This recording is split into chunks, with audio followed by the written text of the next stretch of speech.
back to Flying Fried. Today, we are going to react to a TikTok video that I came across the other day. And I didn't fully watch it, so I listened to the first like 2-3 seconds basically. And then I said, okay, you know what? Let me keep that for a reaction video. So let's react to it and I'll give you my opinion. It's kind of controversial. So let's get it. Women don't listen to men. Women think that men were created to serve them. So if you ain't serving them, they don't want to hear nothing you got to say, because at the end of the day, women think that this is we need to teach males to do this. Women want men to be women. Women want society to transform a male into a female. Women hate women. Women hate each other. But they want to get a man and then make him embody all of the characteristics of a woman. Okay, so I agree with her a lot. So nowadays, everybody has a thing about toxic masculinity, and that kind of blends in with it. So give me a minute to cook. So in my opinion, toxic masculinity doesn't exist. You're toxic. There is toxicity and there is masculinity. So you can be toxic and masculine, but there is no such thing as toxic masculinity, right? Today, it's true that women don't want men. If you see what has been hyped around, women don't want a real man. Like, in my opinion, a man needs to be authoritative, right? I need a man who, yes, tell me what to do. Tell me what you like. That does not mean that he can say who I'm hanging out with, when I'm hanging out with them, and those such things. The problem that this society has is they confuse manipulation and toxic behavior with a man, right? With a regular man who is masculine and has a lot of testosterone, right? It's a man.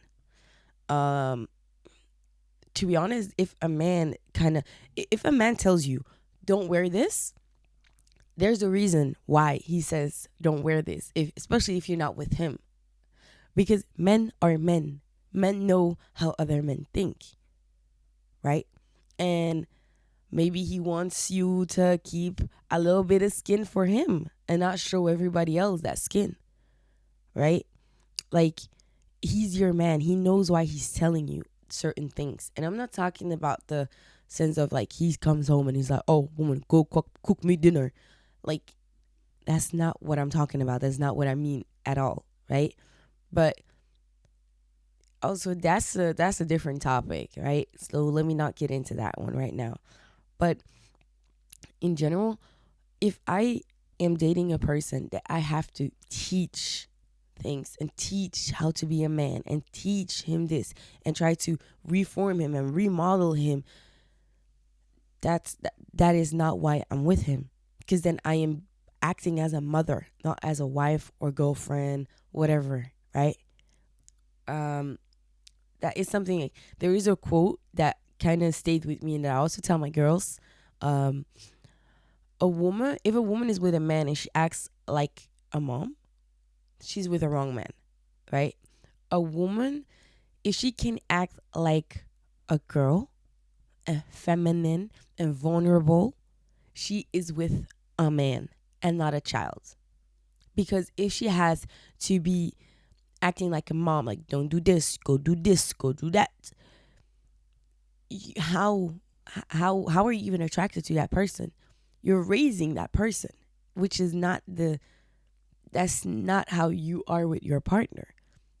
How can you be attracted to somebody? And I'm not talking about physical attraction, because listen to me, the guy can be fine as hell, right? But how are you attracted emotionally to that person? How can you stay with that person if you're being a mom during your whole relationship with him? That doesn't make sense to me. And I am somebody who's very dominant, right? Just my everyday life, I'm very dominant. I'm dominant at home. I'm dominant at work. I'm dominant in my friend group. My bad. I'm dominant in my friend group. I make the decisions. I'm also the planner in the group, meaning that I usually make the decision to, well, I suggest to go somewhere. They say yes, and then I have to plan it. Most of the time, it's like that. I don't mind it. I love doing that. But in my relationship, I don't want to have to do that. I want my man to be like, okay, baby girl, we're going there that day, that time. Figure your schedule out. That to me is so attractive. Just the fact that he takes on the role of a leader, right? Because a man needs to lead his wife or his girl or his girlfriend or whatever you want to call it, right? In this sense, in this conversation, I'm just gonna say like a wife or a girlfriend. It's just much easier. So, yeah, that's what I expect of my man, like to be dominant, make me giggle, make me be female, make me tap into my femininity, because most of the time outside I can't. I have things I have to do, work, responsibilities, um helping here and there, helping family, helping friends, taking decisions, planning, organizing, all of that kind of made me dominant. Also, most of the time I was alone or I grew up with guys. So I'm just naturally very dominant. Also, I am I know people don't like to say that my heritage and stuff like that, but I am very in touch still with my heritage. Like my father country is Cameroon, as you can see right there. Um I'm very in touch with it. I still go often. I know a lot about my culture. I know a lot about my people, my tribe. And we are just known to be very dominant. We just are known to have a lot of testosterone. We are known to build quickly muscles and be very strong. And even though all of that is true and that's how I am naturally, I love being feminine and being in my feminine era. But I need a man to make me feel comfortable to do that. You know, my friends know exactly when I have met somebody who is dominant, because they can just tell. I start to giggle when I talk about the person. They never hear me giggle, especially my guy friends. They make fun of me for that, but it's I don't care, to be honest. But they laugh about it. It's like, oh my gosh, she's in her feminine era, because I just start to giggle, like not like a little girl, but like a girly girl, you know. Um, and this whole concept of a woman saying a man needs to be like this and he cannot be like that and like that and like that and he needs to do this and that. Girl, if you want to marry a girl, just go and marry a girl. Like in today's society, you can marry a girl if you want to, but don't expect a man to act like a girl. Like yes, I do want him to be in touch with his emotions, right? Just be healthy. I don't need my man. If my man really needs to cry, he can come to me and cry. I'll open my arms and it stay in the house. This is not getting talked about outside that he cried ever. But if my man needs to cry, he can come to me. I'll open my arms and he can cry. But I'm not expecting my man to come crying to me every damn day whenever something goes wrong, right? And I know I'm an emotional bitch, so I know that, right? I cry very easily. I don't show it, but I cry very easily, and I'm not looking for that in a man. My man he needs to be in touch with his emotions and with his emotional intelligence, as to the sense that we can have a conversation about feelings and emotions so that he understands me. But I also need to know that he is a man and he just thinks rationally. So sometimes it's gonna cause conflicts. And that's another thing. People love to give up so quickly on relationships. It's insane. Um, but yeah, like he needs to be in touch with his emotion, but he does not need to become a woman emotionally. You know what I mean? And one more thing. There was a part in the video that she said, the girl said that women think that men are there to serve them. And that's something that I've noticed like in this generation as well. Like a man is not there to serve you. And also in my opinion, a woman is not there to serve him. You just take care of one another. And a woman does that in a different way than a man does. That's just it. I was in when I used to live with my ex, like we had our tasks if you want to. I used to cook a lot, but he also used to cook for me. And I would clean, but he would help me clean. Like I wasn't there to serve him. Yes, at night I know that he liked a milkshake, so I used to make him my special kind of milkshake because I know he just loved it. In the morning, I tend to go grab a Starbucks because I know he loves the Starbucks in the morning when he wakes up. And I did that not because I'm there to serve him, but because I loved him, right? So because I loved him, I want him to be happy. I know that Starbucks in the morning makes him happy, so I get the Starbucks in the morning. And mind you, I didn't do that every day. Like I'm no one's slave, and second of all, it costs a lot of money. Like let's be honest, Starbucks is expensive. Um, and this was already post pandemic, so prices went up. But just in general, like he did things for me, I did things for him. He took care of me, I took care of him.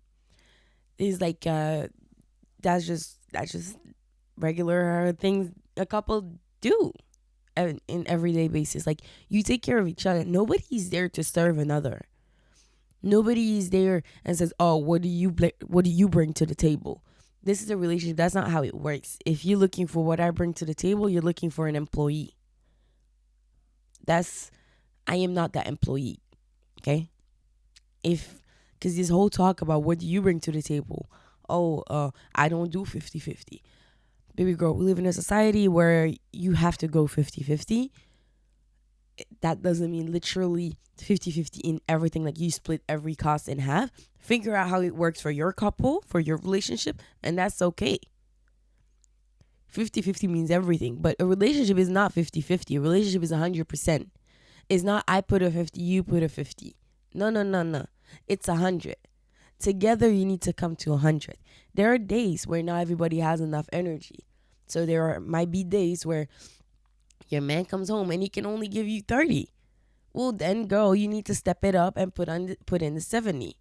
But there are some days that you go home and you're like, baby, I'm sorry, but today, like, I only have 20 to give. And he has to add the 80 and he has to take care of you that day. That's just how it is. You cannot expect to show up every day and give exactly 50 and expect your partner to give exactly 50. You need to be prepared to put in 95 to 100, right? If there are days that your partner is just drained, and can only give you like 5%, which is barely the minimum, right? It's like just knowing you exist, right? Well, that day, I'm sorry, baby, but you have to put the 95 because that's a relationship. But that also goes when you are drained and you can only give 5 or you need a break or whatever, right? That's a relationship. Nobody's here to serve anybody. We're here to be a team and to grow together and walk forward together, create a future together. You get it? Like everything is together. A relationship is not a one-sided thing. You're with two and it's a teamwork. That's a relationship. Have you noticed that relationship is everything in life? You have a relationship with your coworker. You have a relationship with your friends. You have a relationship with your partner, your significant other. Your significant other also is called a partner for a reason, right? It's because you're a team. It's the world against y'all. It's not you against your partner and the world. That's not how it is. But that's all I got to say today. So, yeah, stay crispy, stay fried, and to lots of lessons. See you next time.